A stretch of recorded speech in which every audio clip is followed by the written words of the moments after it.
Good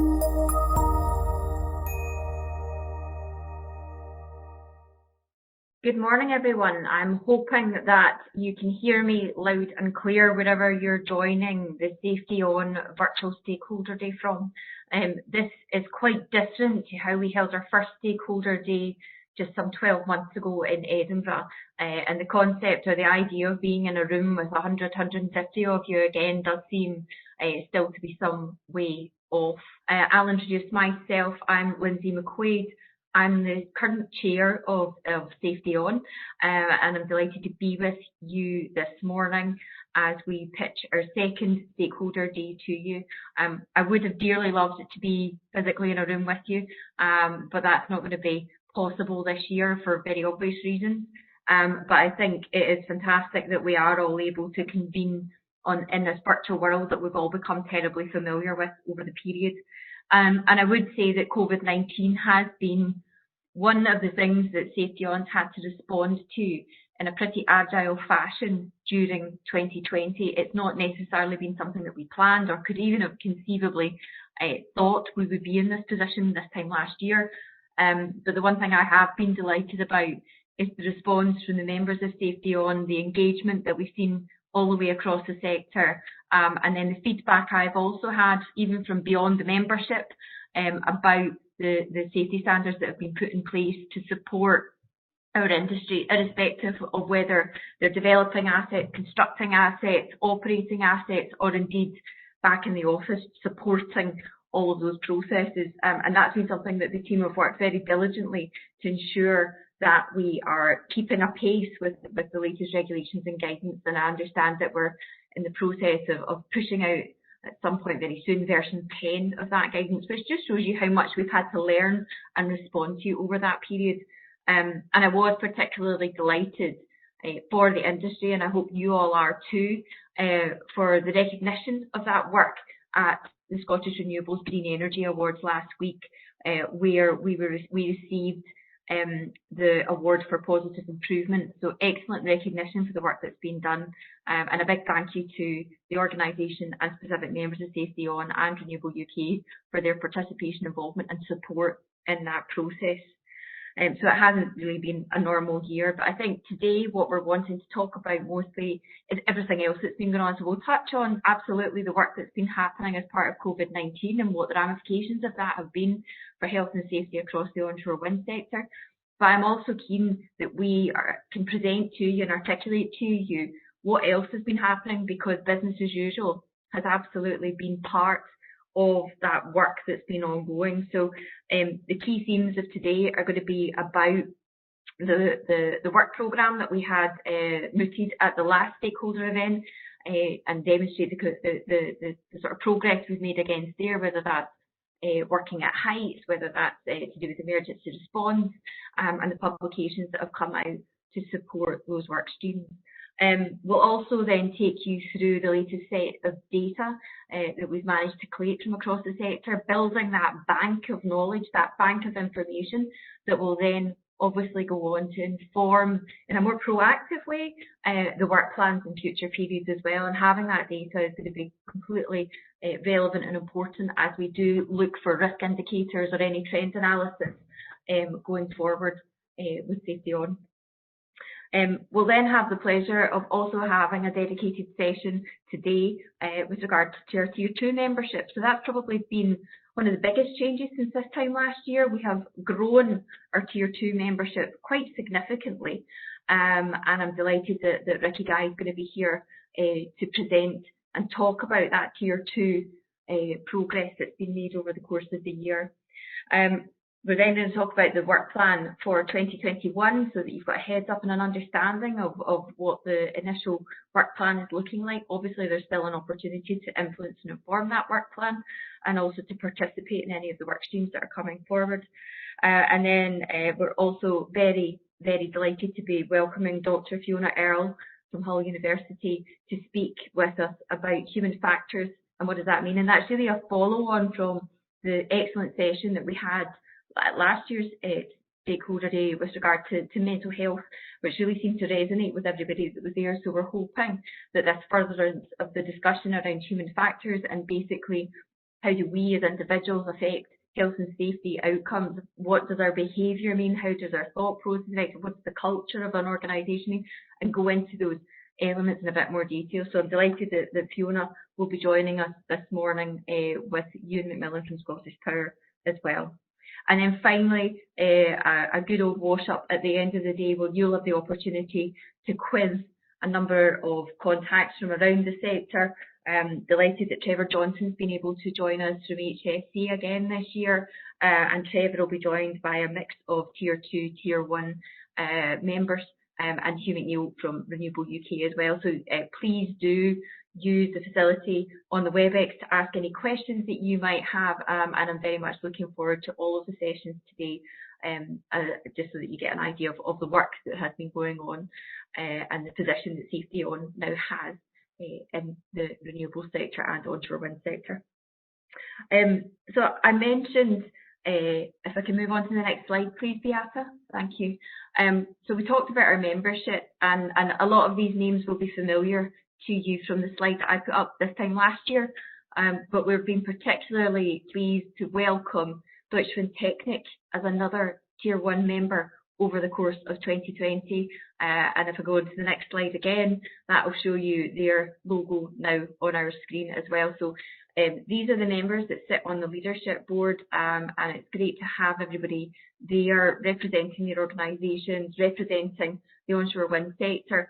And again, I've been very pleased with the engagement that we've received from the group, the collaboration and cooperation of that group, as well as we've sought to further work with regard to health and safety challenges that we are facing in our sector. And those challenges are going to continue to come as we move in the context of net zero and the green industrial revolution, or the green recovery that's been much talked about just now. Taller turbines, repowering, co-location of assets, and all of these things are items that we're going to have to think about when we go forward as well. So please do have a think about questions that you might have, and you'll be able to quiz folk later on in the day. So that's the Tier 1 membership. If I can move on to the next slide, it's this group that I'm particularly delighted to see joining us today, and I really do hope that a range of you have been able to join the event. Having the greater diversity, having this contribution from all of you is going to make a difference to the work programme and the outcomes of SafetyOn. You'll also be our advocates as well as the Tier 1 members in terms of making sure that SafetyOn continues to deliver what it needs to do in terms of delivering mitigations, identifying risks, providing relatively consistent guidance across the sector as well, so that we can all ensure that we are coming to work and hopefully getting home from work safely each and every day. I think I want to take a second to reflect on the events of yesterday, particularly harrowing news coming out of the Bristol area, Avonmouth, with a Wessex Water site experiencing an explosion, and very sad news that 4 individuals have lost their lives, and people are still in hospital, quite gravely injured. Obviously investigations are ongoing there, but when you start to see things like that talking, in the news on a reasonably frequent basis, it does make you worry, it does make you reflect. You think about your own sector, and you think about the risks that you take every day, you think about the mitigations that you've got in place, and very much we need to keep all of that front of mind, and carry that health and safety culture with us wherever we're going and whatever part of the value chain we sit in within the onshore wind sector. So if I could move on to the next slide, please, Beata. Thank you. So for those that are perhaps joining who haven't joined the first SafetyOn Stakeholder Day last year, or perhaps less familiar with our operation and have dipped in to understand a bit more about what we do, SafetyOn is still a relatively young organisation. We're about 18 months old, 2 years old. And it was really driven through discussions that took place a few years ago at Bootle, that there was a need to demonstrate leadership in health and safety across the onshore wind sector and really be seen to be tackling some of the issues that we were all facing, and also to be on front of foot when we considered what issues there might be coming towards us as we started to do more work on the energy transition and what role onshore wind would have in that. So for us, the bullet points on this slide are very, very core to our being. It is about that consistency, it is about that access to data, it is about that collaboration. And I would say that the collaborative side of SafetyOn has certainly been something that I've been delighted to see. And again, thank you to everybody for their continued commitment to the various work plans and packages that we've got going on. They have been utterly necessary, and they are keeping people safe at work. And we just need to keep on with that commitment and doing more of the same. It is likely that we are going to see new entrants coming into this market. It is likely that we're going to see thousands of jobs created in this market as well as the net zero task and challenge faces us. And with each new entrant and with each new job created, we need to ensure that the health and safety culture pervades those new members, and that they also are bringing that right mindset when they come to work as well. If I can move on to the next slide again, Beata. Thank you. So I think the thing for me is that, you know, this is not a talking shop as well. So I guess this is a wee bit more about the culture of SafetyOn. It's not a talking shop, and please do feel free, if you are sitting as a non-member and listening to me, feel free to speak to me, feel free to speak to any members of the leadership board or indeed the technical committee that supports the work of SafetyOn about the culture of SafetyOn. To my mind, it's all about transparency, it's about openness, it is about collaboration, as I've talked about, but it's also about being outcomes focused. We know what we want to get to, we know that we want to mitigate those risks as effectively as possible, and that we also want to ensure that no one's left behind in that, so that the engagement that we have with Renewable UK is critical in reaching that wider part of the sector that maybe can't afford or have some challenges in becoming a member of SafetyOn in their own right. But I also want to see SafetyOn growing as a body, so that we can ensure we are representing all aspects of the onshore wind sector at this point of what is going to be a big growth challenge. So having all of those work streams kicking off into 2021, concluding those from 2020, and adding to those that might emerge as new issues, and also scrutinising the data that we have, is going to be critical work that the Technical Advisory Committee will be undertaking, and then the various work streams and work groups come out from that as well. So if there is anything that you've got particular interest or I have a question about with regard to the work packages, please do raise that today as well, and we can take that away and reflect upon it as well. As we've touched on, we have got a fairly diverse group. So I'm sitting here from Scottish Power Renewables. I'm the chief exec there. We are obviously an owner operator. We have a model where we engage with OEMs, we engage with ISPs, we engage with key elements in our supply chain, and obviously we're busy constructing a number of assets, as are others in the sector as well.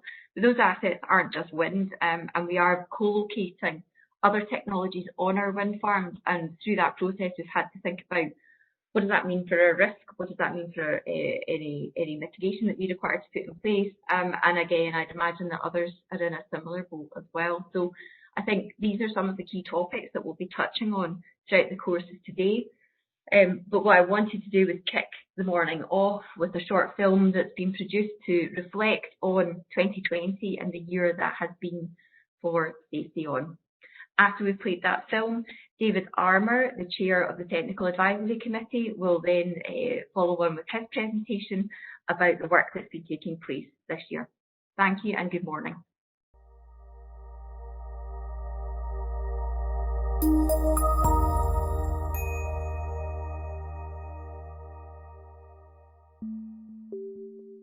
SafetyOn is the health and safety organisation for UK onshore wind. We provide health and safety leadership by creating a platform for industry participation and sharing and embedding knowledge and good practice. We are a collective of expert companies and organisations, and our strength comes from this broad range of committed stakeholders. We encourage all organisations that play a role in UK onshore wind to participate. Together, we are driven to continually improve working environments. We are never complacent, and we always strive for better. We began this year full of optimism about the growing commitment to net zero targets and the part our industry can play. But 2020 had other things in store. Across the UK, onshore wind has been subject to stringent new requirements and uncertainty. But we didn't dial down our work, we did more. We worked with industry, developed new guidance and information, and helped our members make the operational changes to make sure sites across the UK were COVID safe, and demonstrated that health and safety would not be compromised. And we've continued to make progress on our original work plans. Our ambition for 2021 is even greater. We will continue to support the sector as it adjusts to the evolving COVID-19 context. And we will drive to even better health and safety performance with a programme of work that is firmly targeted to the areas where we can make the greatest impact. We'll be looking at a broader sector engagement, data collection, and our first annual report, and new work streams on confined spaces, human factors, on-site traffic management, turbine decommissioning, and electrical safety. We're looking forward to building on the sector's achievements and providing the ongoing leadership to improve health and safety performance. And we need you to be part of it.